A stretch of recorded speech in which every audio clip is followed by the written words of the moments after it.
What the worst situation that I was in? Um, Probably my rookie year, they wanted me to start a lot, so they put me in the game, and it was the first time Reggie White was playing too. So he had just left the USFL. So he's on me, and I would always, because I was kind of bigger than most people, I would back up and not short set, those type of guys. But with Reggie White, he would just blow into you and pick you up and kind of walk you back to the quarterback. So I'm in there and I'm doing that. And the night before the game, my back was tight. Your rookie year is a long year. And I was playing in that game, and all of a sudden my back goes out. And that was my whole rookie year. I was on injured reserve the rest of the deal. My back went out on that great field at Philly. And if anyone played in Philly Stadium, y'all know how bad that turf was. And my back just went, and I lost a year, my rookie year with that. But, I'd say Reggie White was probably that. Jerome Brown was pretty tough. Cortez Kennedy, you know, a lot of guys. And, and I played up there with Sean in Denver my last year. So me and Sean were kind of platooning into the guard. So that was kind of an interesting year. And we almost went to the Super Bowl. We were one game away. So it was kind of crazy. Him going, yeah. So it was kind of wild. But, it was a good, no, he was in the SWAT, the police at the time. He had retired. So we're talking about, yeah, we're talking about 91. Me, Sean, Kenny Lanier was there. And it was a good team. Mecklenburg was there. And I tell you, had a pretty good team. I mean, pretty good team. Yeah, it's kind of funny how much guts we all have when we're in 5 million people watching us and we got him lined up on us and it's third and long.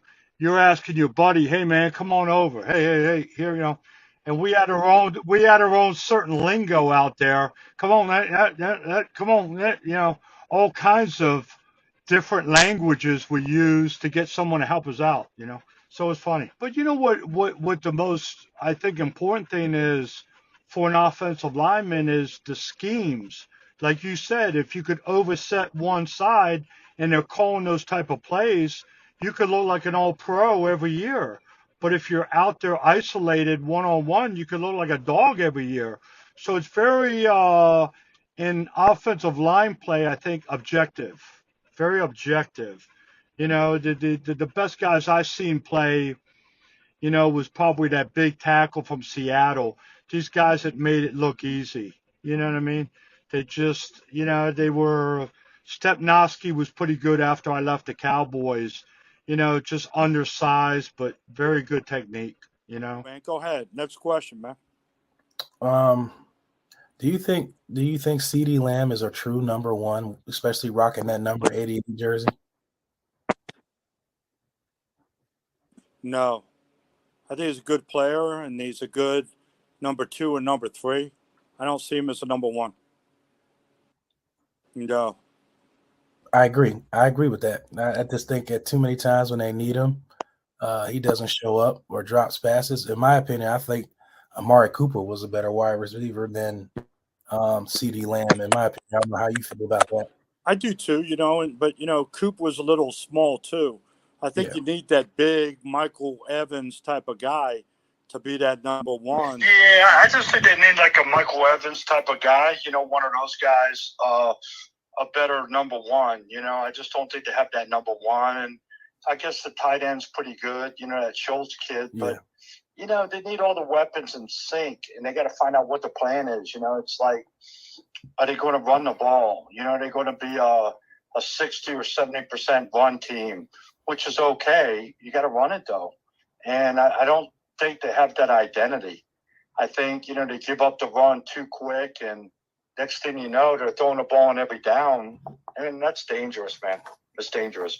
yeah. Especially Dallas's offensive line has been a little shaky with all the injuries and guys retiring and things like that. It wasn't what it was when Zeke was a rookie running back before he got all of his money and kind of the play kind of fell off with all of that.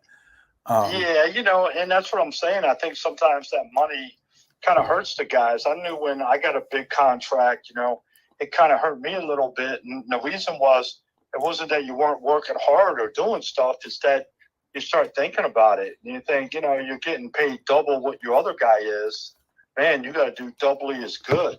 So when you start pressing, you start doing worse. You know what I mean?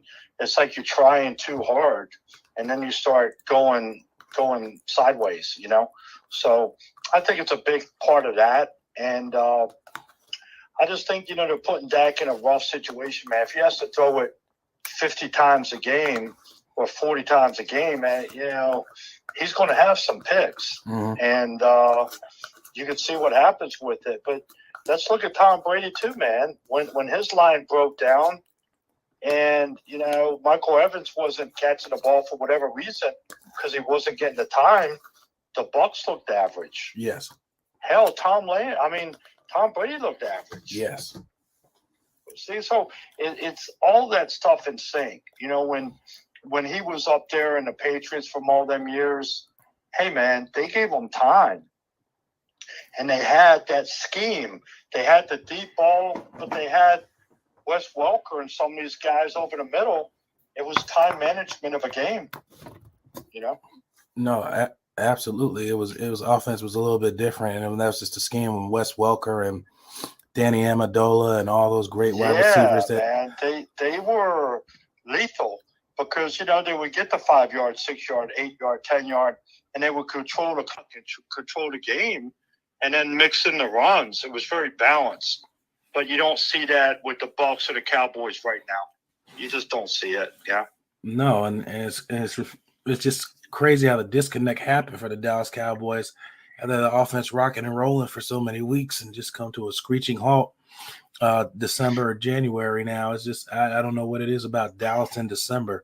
It just December, January postseason. I just don't know what it is. It's kind of like they run out of gas. Yeah, it maybe it's the pressure.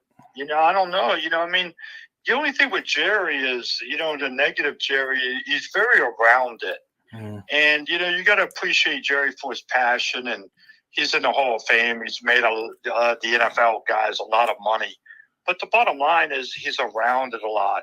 So it adds more pressure when the coaches or the owners looking at you daily or talking to you daily. It's like you working for Clear Channel and that owner's over you looking at every one of your podcasts or whatever. Right. It creates a little bit more angst. And I just think that it is a little bit of a problem, No, I definitely agree. Like say I'm running the Wing House or something like that. And I start showing up and working with a manager all day, or I start showing up and watching the kitchen all day. The chance of these guys making more mistakes are going to happen because they're nervous, because the owner's looking over their shoulder. You know what I mean? So I don't know. Does that help the Dallas Cowboys, his presence? Probably not. He should probably kind of stay in a little bit in the background, in my opinion, do the marketing, do the talking. But I don't know, around the players, man, I don't know. I think it's too close, and it hasn't paid dividends. No, it definitely broke up the relationship between Jimmy Johnson and himself with Jerry. Yeah, I just read his book, man, and the only part of it, my kids got it for me. And I said, let me see if I'm in here. And they said, yeah, Crawford Kerr was overpaid. We overpaid Crawford. Wow. That was the first contract. So I'm like, thanks, Jimmy. I showed my kids that. They all started laughing. Wow. I said, Jimmy, you did overpay me, and everyone's still overpaying me, which is good. But Jimmy was rough, man. Jimmy was rough. Man, that's cool. You got a shout out in the book, regardless if it's good or not. I mean, Jimmy was, like I said, I learned a lot about business with Jimmy. He was kind of that CEO type of guy. But, when I was there, it was pretty rocky. I mean, Troy Aikman wasn't a big fan. None of these guys were fans. They all became best friends when they won Super Bowls. But, before that, when it was kind of rough, I don't know. It was a lot of dissension, and it was a tough time. I mean, 1-15. Imagine those practices and all that. It was kind of rough. No, definitely, especially a 1-15 season. Yeah. 1-15, 7-9, 3-13, another 7-9. When you own those type of ball clubs, it's pretty tough, man, because it's a revolving door every day. It's kind of like the Bucks, man. The center goes down, right? He's out. The guard retires. The left tackle plays his worst season. There's 3 of them. The backup guard goes free agency. Yep. The right tackle gets hurt. I mean, shit, man. That Tom Brady's a sitting duck. I mean, you need everything. You need everything gelling. And, I just think with that quarterback, if you look at Dak Prescott versus Tom Brady, I'll still take a Brady if he's on. Yep. You know what I mean? But I don't know. If I had a bet, I would take the Bucks by 3. Or something. I mean, that's what I would do. They're playing at home. But, the Bucks didn't have a great year. But the Cowboys are kind of melting down, man. But I would say it's going to go 2 ways. A Cowboy blowout or a close game and Bucks will win. Okay. Yeah, those are both very, very doable. And that's kind of like on the opposite spectrum. But what I'm saying is that the Cowboys, all their tools are working. Dak's on. Right. Running backs are on. Defense, Michael Parsons making the sacks. Okay, it could be ugly and Dallas wins big. But if it's close, I'll give it a Brady. 2 more questions. I'll get you out of here. One is Stephen A. put up a good point on there on First Take Sports Center, and I want to hear how you feel about it. Do you think this game right here is a legacy game for Dak Prescott and his future with the Dallas Cowboys?